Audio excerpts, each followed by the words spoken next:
बहुत दूर पहाड़ों और झरनों के बीच एक विशाल जंगल था, हरित वन। कहा जाता था कि इस जंगल में सिर्फ जानवर ही नहीं, बल्कि पुरानी कहानियां, गुप्त खजाने और जादुई रहस्य भी छिपे हैं।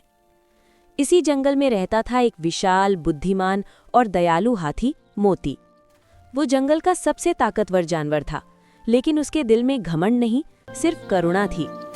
पेड़ों की ऊंचाइयों पर रहता था एक चंचल, हंसमुख और निडर बंदर, चीकू।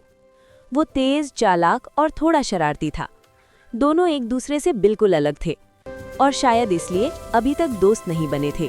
अध्याय 2, छोटी सी शरारत, बड़ी दूरी। एक दिन चीकू ने मजाक में मोती पर फल गिरा दिया। मोती नाराज हो गया।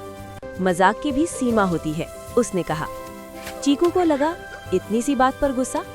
दोनों के बीच दूरी बढ़ गई, लेकिन उन्हें क्या पता था कि जल्द ही किस्मत उन्हें एक साथ लाने वाली है। अध्याय 3, तूफान की भयावह रात। एक रात आसमान काला हो गया, बिजली कड़कने लगी, तेज हवा से पेड़ झुक गए। चीकू का पेड़ टूट गया और वो गिरने लगा। नीचे खड़े मोती ने अपनी सूंड बढ़ाई और उसे बचा लिया। उस क्षण दोनों की आंखें मिली, गुस्सा पिघल गया। अध्याय 4, बाघ और बहागिरी। तूफान के बाद नदी में बाढ़ आ गई, छोटे जानवर फंस गए। मोती नदी में उतरा, चीकू ऊपर से रास्ता दिखाता रहा। दोनों ने मिलकर सबको बचाया। अब जंगल में उनकी जोड़ी मशहूर हो गई। अध्याय 5, आग का संकट। गर्मियों में जंगल में आग लग गई, धुआं फैल गया। चीकू ने पेड़ों पर कूदकर सबको बाहर का रास्ता बताया। मोती नदी से पानी लाकर आग बुझाता रहा। घंटों की मेहनत के बाद आग बुझी, जंगल बच गया। अध्याय 6, रहस्यमयी मंदिर।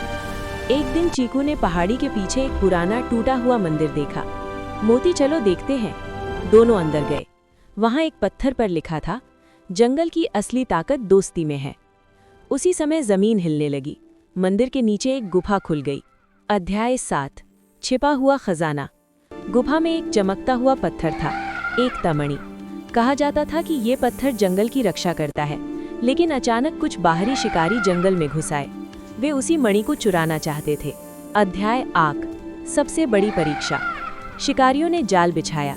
चीकू ने पेड़ों पर चढ़कर उनकी योजना सुनी। मोती ने अपनी ताकत से जाल तोड़ा।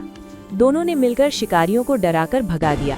जंगल बच गया, एकता मणि सुरक्षित रही। अध्याय 9, सूखा और उम्मीद। फिर एक साल भयानक सूखा पड़ा, तालाब सूख गए। चीकू ने दूर पहाड़ों पर हरा इलाका देखा। मोती ने रास्ता बनाया, पूरा जंगल वहां पहुंचा।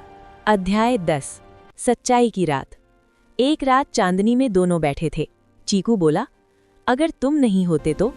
मोती मुस्कुराया, अगर तुम नहीं होते तो। दोनों समझ गए, दोस्ती बराबरी से नहीं, दिल से होती है। अध्याय 11, जंगल के रक्षक। अब जंगल के सभी जानवर उन्हें जंगल के रक्षक कहते थे। मोर नाचते, तोते गाते, हिरण खुश होते। हर बच्चे को उनकी दोस्ती की कहानी सुनाई जाती। अंतिम सीख, असली ताकत अकेले में नहीं, साथ में होती है। अलग अलग स्वभाव मिलकर चमत्कार करते हैं। सच्चा दोस्त वही है